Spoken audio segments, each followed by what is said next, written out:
From Park Thrillers blog, I'm Sean Smith, and this is National Park Talk.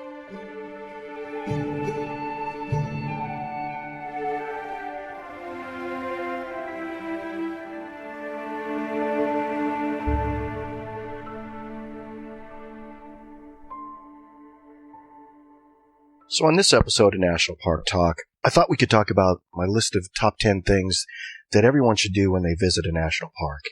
And this list is generic and universal enough that it should apply to just about every national park unit out there, from the iconic parks like Yellowstone and Yosemite, but to more of your cultural parks that may not come to mind at first thought when you think of national parks, places like Gettysburg or the Lincoln Memorial, those sorts of things. So, without further ado, let's get into it.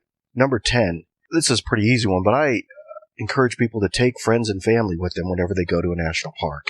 I've been to over 200 national parks and been there on my own, but I've also been to a number of them with friends and family, and I can tell you that I have a lot more fun when I'm going with people that I have similar likes and experiences with, because what happens is when you return, you're able to share those experiences with people and recant those stories, or retell those stories and share your experience and create a common story for your family and friends. And I think that's one of the things national parks do very, very well, is they create settings for people to establish memories and themes and stories for their lives. And I think the best way to do that is to take friends and family. So, number 10, take friends and family. Number 9 is take a hike.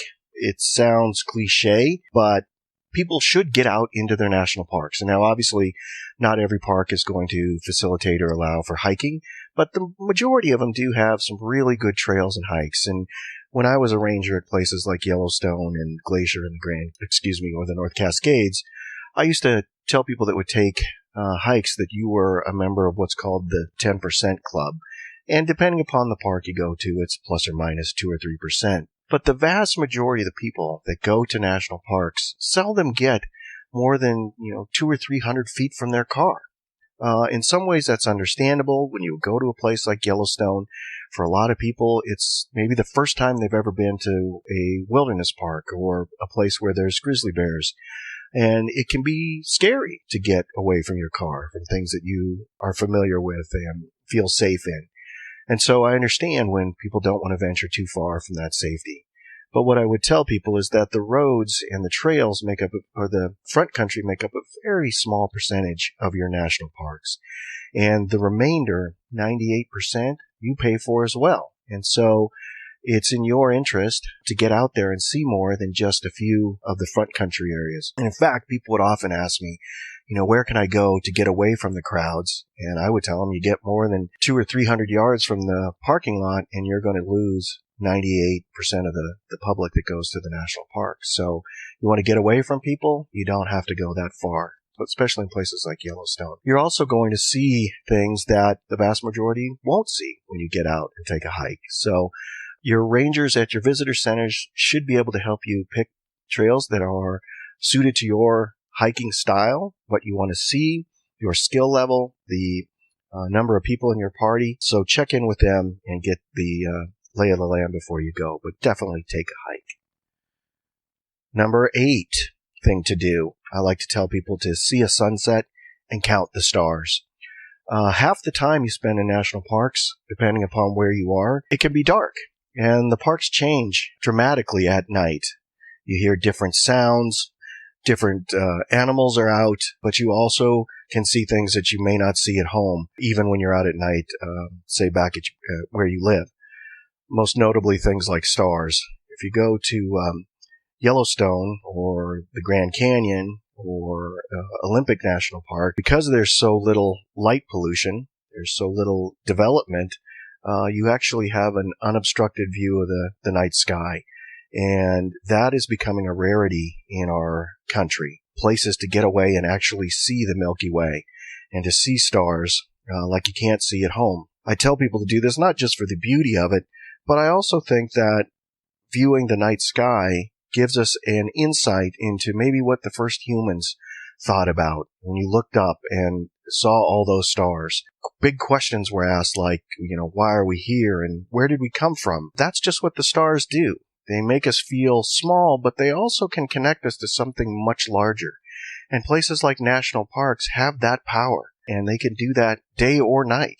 And so I encourage people to take the time, at least once when they go to a national park unit, to get away, to go out at night and actually view the stars. It's a life-changing event, and sadly, it's becoming less and less of an opportunity that people have in the more industrial, developed world. As we get more light pollution, it's going to be harder and harder for people to see the stars. And so I encourage people to get out there and spend at least one night looking at their stars. Number 7. This is something I often encourage people to do as well when they go to parks. It's learn something new. National parks, places again like Yellowstone or Yosemite or Gettysburg, are big places with dramatic stories. And unfortunately, a lot of people only have a few days when they go to these places. I became very spoiled when I worked for the National Park Service. Prior to working at my first park at Glacier, I, like most everyone else, spent, weekends or a long week at a national park and, thought I knew these places. When I went home, could tell people about them. When I became a park ranger, I got to spend long periods of times, months on end, in particular national parks. And I got to see their moods change, going from winter through spring, through the summer, and then fall. And in doing that, you get to see not only the foliage change, but the wildlife change as well. So the animals that hibernated through the winter, they start to emerge from their dens. Ungulates like the elk and deer would grow their antlers throughout that time. Migrating animals like geese and things would return, and then by the fall, they would leave again. And you get a different perspective of the park when you spend more time in it. But I understand a lot of visitors don't have that much time, so they need to learn and see something over the short period of time they have. And how you do this, and I'll talk about it a little bit later, is ask someone, read a book, study beforehand, actively seek out new information about your park. So how is it that Yosemite's canyons and cliffs got the way they are? Or what is it about Glacier National Park that makes it so unique? Gettysburg, what were the tactics that were used during the 3-day battle? These all can give you a greater appreciation for the site and connect you more deeply to those places and the people that actually lived, worked, and played there. So I always tell someone, when you go to a national park, try and learn something new before you leave. That brings us up to number 6. Go on a ranger program. Now, I mentioned that in the previous one, but national parks often have interpretive programs. Rangers will lead hikes or give campfire programs. They, at times, can lead evening programs with slides. There are what are called we had what are called patio talks. There's something and even junior ranger programs. So there's something to suit just about everyone's need. And they don't have to be long commitments of time. Like I said, you can have a ranger program in 15 minutes. Or if you're more adventurous, there are hikes that last all day. And inevitably, when you go on these hikes, you're going to see things that you wouldn't normally see and have the opportunity to ask questions and learn things from an expert in your national park. Where else do you get a tour of a site that you own and ask just about any question you want and find out the information about these places anywhere else in the world? We often made these, when I was leading hikes, tried to make them as fun as possible, weaving in themes that would connect to the people there. So at Yellowstone, when I worked, I actually talked about how I was an artist and liked to draw things, and that one of the first things I used to draw with was an Etch-a-Sketch. And I would ask people, so obviously, unless you're born in the last maybe 2 decades, everyone knows what an Etch-a-Sketch is. And then I would ask them, how is it that you change the picture? You draw with the little wheels, and then you change it, and everyone would say by shaking it. And I would tell them that there in Yellowstone, there's a lot of shaking going on, and that it's a canvas that's constantly being drawn on, and the picture's continually changing. But if you know where to look, and you know what the right questions to ask, you can see how that picture is evolving and changing. And so I would try always to connect my talks to something that the public had some familiarity with, so that it made the area where we were hiking and the subject we were going to talk about more familiar to them and would hopefully resonate with them when they went home. So if nothing else, when they got done with my hike, they realized that Yellowstone was a dynamic place and that they had some control over how that park would develop in the future. So my talk would finish with saying that the forces of nature controlled one of the knobs in Yellowstone and that we as the public controlled the other. And it was up to us to help determine what picture we would draw and what park we would pass on. And I believe that connected very deeply with people. And they understood quite simply what the purpose of the national park system was to preserve and protect these areas as best as they could, but they weren't able to do it without the support of the public. So, as I said, number 6, take a hike. Number 5, volunteer. A lot of people don't realize, but much of the work that's done at national parks is done by volunteers.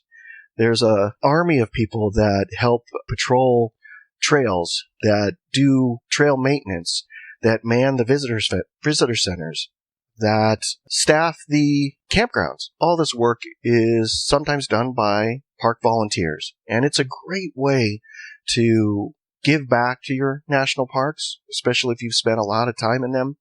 But it's also a way, as I said earlier, to spend a significant amount of time in your national parks. You get to meet a lot of people, but you also get to see the parks change in their moods and in their experiences. Just the fact that you'll be there over long periods of time, you can see the weather change. There was nothing more thrilling to me than seeing big thunderstorms come through Glacier and Yellowstone and just be able to sit in those and hear the thunder come rolling up and the big rain and then have it pass through, and a couple hours later it was as if nothing had happened. That's pretty rare in our day and age to have that opportunity to experience the forces of nature on their own terms. And volunteering, if it's a natural park, gives you that opportunity. But you also can volunteer at more historic and cultural parks as well. Places like Fort Vancouver in Vancouver, Washington, has a huge collection of artifacts and cultural specimens that need to be continually protected and cataloged and made available to the public. And that takes volunteers. That takes people willing to help categorize those specimens. So if you're looking for a way to give back to your national parks, volunteering is one of the best ways to do that. And there is a program called the Volunteer in Parks program, or the VIP program. And if you search for that on Google, you should be able to find a link, and it would be able to direct you to a local park where you can help out. Number 4. Here's one of my favorite things to do in national parks, and I encourage all people to do. And national parks allow themselves for this activity, unlike most other places in our lives. But that's talk to a stranger. I have found some of the best conversations I've had are with people that just happen to be on the trail with me that day. And because we're sharing an experience, that creates an entree for people to strike up a conversation. How are you doing today? Why did you pick this hike? Have you seen any bears? Those are all great conversation starters. And before you know it, you're sharing experiences with people that come from all over the world. I've met people from as far away as Japan and Europe and Africa, but I've also been in places like the North Cascades or Glacier and met people that lived, a few blocks from where I grew up. It's an amazing thing that national parks have the power to break down barriers and create connections between people and find common ground between them. And all it takes is a simple, sometimes, hello. How are you doing? Where have you been? What have you seen on this trip to this national park? Where are you from? That's one of my favorite questions, because often people are happy to talk about where they're from and what brought them to that park and what they're doing. And as I said, there are very few places on the planet now that allow for that conversation. People expect and welcome talking to strangers. So I would encourage you to do that. Number 3, this is really important. Thank the staff. When you're out in a national park, as I said, it takes thousands of volunteers, but there's also thousands of rangers that are out there. And it means a lot to them to hear from the public that they're doing a good job. They like to be thanked like anyone else. And it goes a long way. National park rangers are required to basically be Jacks and Jills of all trades. I often joked with people that I needed to know not only what the best hike was in the area for children under the age of 3, but also what wine goes with the local trout caught in a stream. It's an amazing breadth of knowledge that park rangers are supposed to have. But they're also there to get you in and out of maybe a locked car. They're also required to provide first aid. They're, in many instances and places, trained in firefighting and search and rescue. It's quite the unique job, and it requires a lot of skills. And I don't know if people often appreciate what national park rangers have to do and how hard that job really is. And they make it look effortless. And just saying thank you to a park ranger, they did a great evening program or they answered your question, it goes a long way. And now if you're feeling so motivated, you can actually take it one step further and write the local superintendent about that. Getting a handwritten note or a thank you from a visitor that goes to your boss is really helpful, and it means a lot to those park rangers. Now, obviously, if the park personnel is doing something that you don't agree with, Park Service likes to hear those as well. But I often think we're more quick to complain and often forget to thank. I used to tell people that would wonder, why a certain evening program didn't continue or was a trail was shut down or something like that. And I would tell people that, it's perhaps often related to finances, but it could also be that we got no feedback saying that we liked that program or we enjoyed that hike.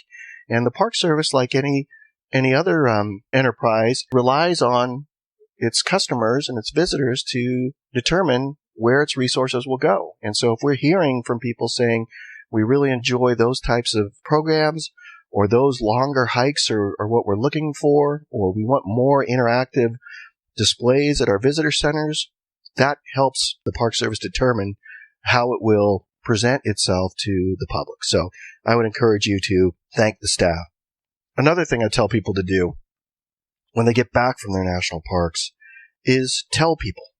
This is number 2. So tell people about your experience. Share it. Write about it.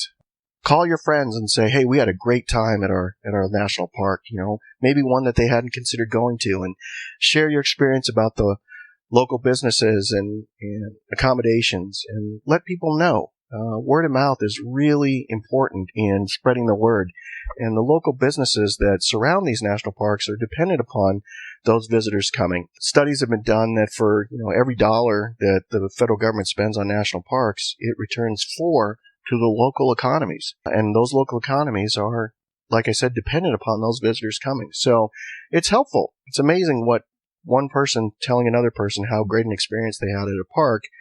Inevitably, we would get people coming to the visitor center and they'd say, my friend told me about this and said we shouldn't miss this.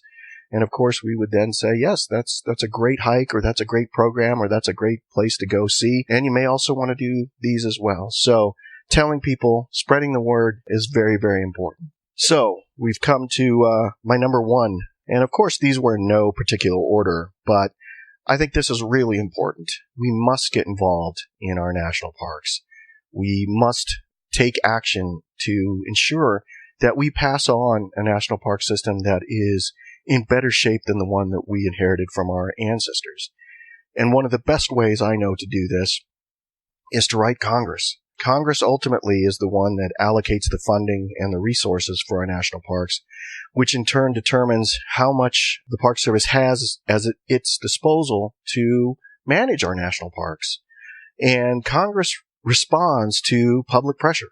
When people are writing and saying, we need more funding for these types of things, for trail maintenance or for road repair, they listen.